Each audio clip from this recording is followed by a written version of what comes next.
Continuemos entonces con lo que es la hematología forense, su valor y pues obviamente cómo vamos a estar estudiando en una escena del crimen la parte de las manchas, ¿de acuerdo? Cómo vamos a levantar estos indicios y la forma correcta e incorrecta de hacerlo. Entonces, bueno, hematología forense es el estudio de la morfología y serología de la bioquímica de la sangre y va a ser aplicada a la criminalística. Su valor criminalístico es que pues nos da una de las evidencias más frecuentes e importantes para la investigación criminal. Esto, chicos, pues obviamente la hematología es la encargada en estudiar todos los materiales biológicos en forma de manchas, ya sea coagulada, seca, impregnada, etcétera, de sangre. Entonces, básicamente podemos compararla, podemos reconstruirla o también podemos utilizar estas muestras o estos indicios para identificar personas. Las manchas sanguíneas, una vez que ya conocimos el término de manchas, pues nosotros ahora tenemos manchas sanguíneas. Nos los podemos encontrar de varios tipos. Por ejemplo, vamos a tener manchas por contacto, impregnación, proyección, escurrimiento y limpiamiento. ¿Qué le vamos a estudiar a estas manchas? La naturaleza, la determinación de la especie, el grupo sanguíneo y si es su caso, pues obviamente podemos trasladarlo a un estudio genético para identificación de personas. Comencemos con el estudio de las manchas y como primer lugar tenemos las manchas en prendas. Una vez que nosotros tenemos identificada una prenda que ha sido manchada con sangre, el objeto de levantarla, llevárnosla o recogerla en un lugar, en una escena o en un hospital, por ejemplo, o simple y sencillamente de algún inculpado, pues obviamente es localizar y recuperar evidencias o indicios de origen biológico que nos permita a nosotros identificar a víctimas, victimarios o también reconstruir posiciones, ¿de acuerdo? Básicamente, ya sea, por ejemplo, hematológicos, espermatológicos, tricológicos, ADN, etcétera, pero lo principal es que estas ropas nos van a servir para poder levantar indicios que nos van a hablar del hecho pasado. Pueden ser no nada más ropa, sino también armas, sale cualquier objeto que pueda servir como soporte para este tipo de indicio biológico. Si hablamos de tipo de manchas en una escena del hecho, pues obviamente vamos a empezar por estas manchas, ¿no? Lo que sería la proyección. Podemos tener proyección en forma de goteo, por ejemplo, acá las tenemos en las rocas, podemos tener proyección estática, podemos tener proyección dinámica como lo tenemos aquí abajo, sale en donde las gotas presentan algo que se llama cola de ratón, ¿sí? Y esta proyección nos indica movimiento. Sí, podemos tener proyección, pero también acompañado de impregnación. Por ejemplo, aquí en el asiento del vehículo, pues también podemos tener manchas por proyección con un cierto dinamismo, pero pues obviamente también están impregnadas. Las manchas por proyección se pueden determinar según la altura de la caída hacia el soporte, ¿sí? Por ejemplo, acá tenemos una hoja y ojo, este es un trabajo que ustedes van a entregar al término de este módulo, ¿sale? Entonces, nosotros acá tenemos un soporte que puede ser papel, ¿sí? Y según la altura de caída, pues obviamente es la gota o la mancha que se va a proyectar en el soporte. Por ejemplo, tenemos una caída de 10 centímetros y por supuesto la mancha va a ser de bordes regulares, va a ser pequeña, por lo tanto es una baja altura. Si nosotros tenemos algo como una altura a unos 15 centímetros, vamos a tener unos bordes dentados, sale levemente, ¿sí? Y se puede considerar una mediana altura. Si tenemos 25 centímetros, también se puede determinar como mediana altura. Sin embargo, los bordes dentados son mucho más proyectados. Y tenemos una mayor altura, por ejemplo, una de 40 centímetros, en donde nosotros podemos tener obviamente también bordes dentados, pero ya son concéntricos y con un diámetro mucho mayor, ¿sale? De proyección. Entonces, imagínense cómo sería muchos, bueno, en este caso la proyección a más altura. Así que esto es un ejercicio que van ustedes a hacer, no con pintura, sino sí con sangre, porque recuerden que la densidad es diferente. Aquí tenemos más claramente otro tipo de, o más bien diferentes alturas, ¿sí? Un poquito más completa esta imagen.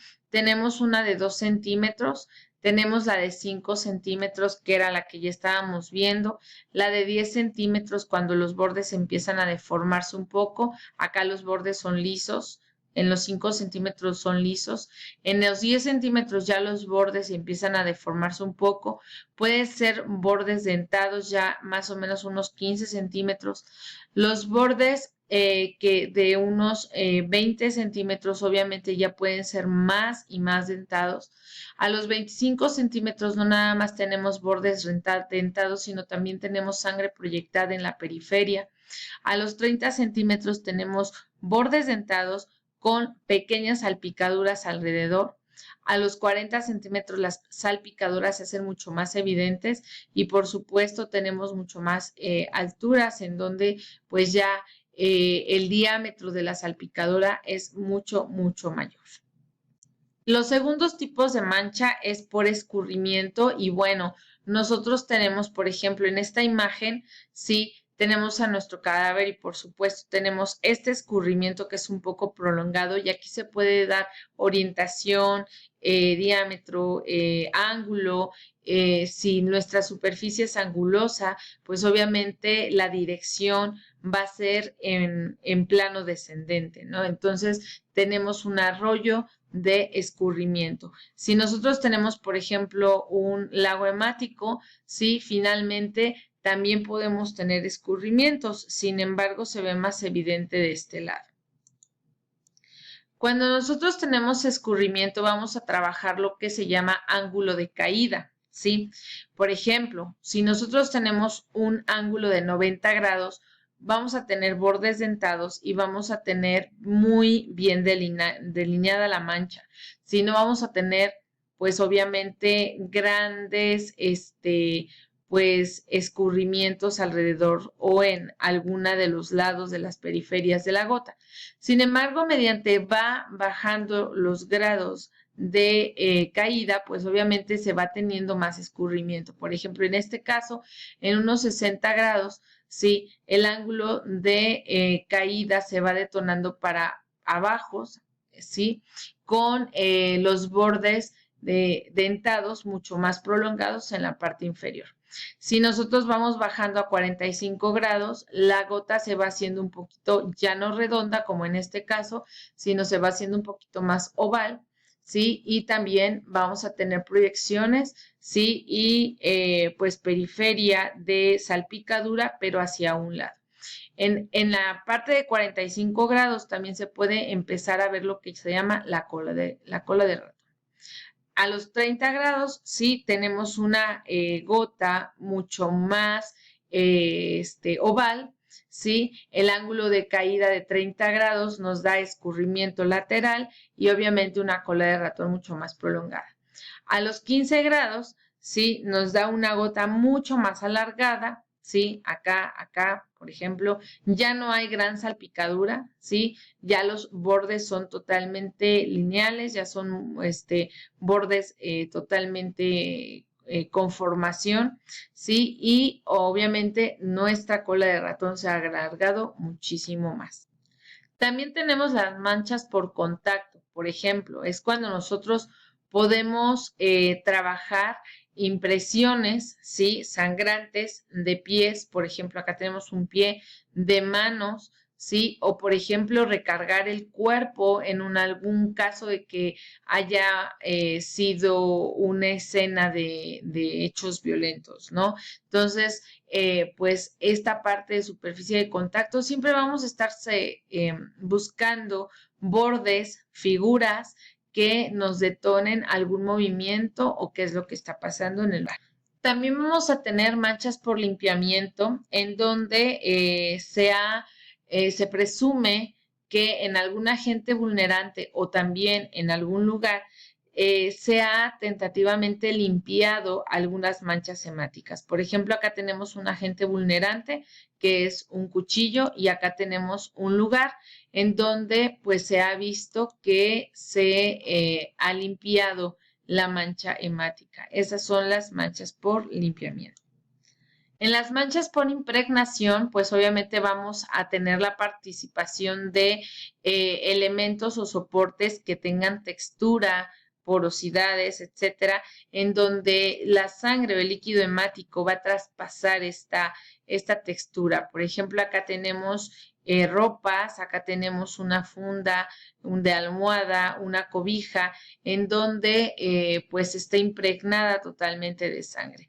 Muy fácilmente podemos encontrar este tipo de indicios en una escena del hecho.